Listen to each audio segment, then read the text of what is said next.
World Trade Center was always known as a very, very strong building. Don't forget, that took a big bomb in the basement. Now, the basement is the most vulnerable place because that's your foundation. And it withstood that. And I got to see that area about 3 or 4 days after it took place because one of my structural engineers actually took me for a tour because he did the building. And I said, I can't believe it. The building was standing solid, and half of the columns were blown out. I mean, so this was an unbelievably powerful building.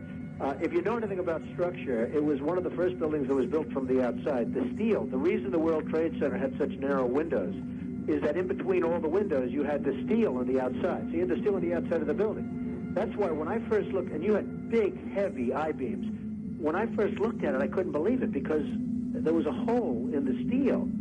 And this is steel that was, you remember the width of the windows in the World Trade Center, folks. I think you know, if you were ever up there, they were quite narrow. And in between was this heavy steel.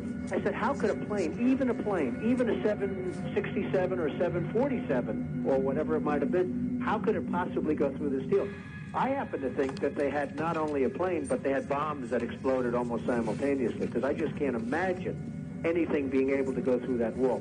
Most buildings are built with the steel is on the inside around the elevator shaft. This one was built from the outside, which is the strongest structure you can have. And it was almost just like a can of soup. You know, Donald, we were looking at pictures all morning long of that plane coming into building number 2. And when you see that approach the far side, and then all of a sudden, within a matter of a millisecond, the explosion pops out the other side. Right. I just think that it was a plane with more than just fuel. I think, obviously, they were very big planes. They were going very rapidly because I was also watching where the plane seemed to be not only going fast, it seemed to be coming down into the building. So it was getting the speed from going downhill, so to speak.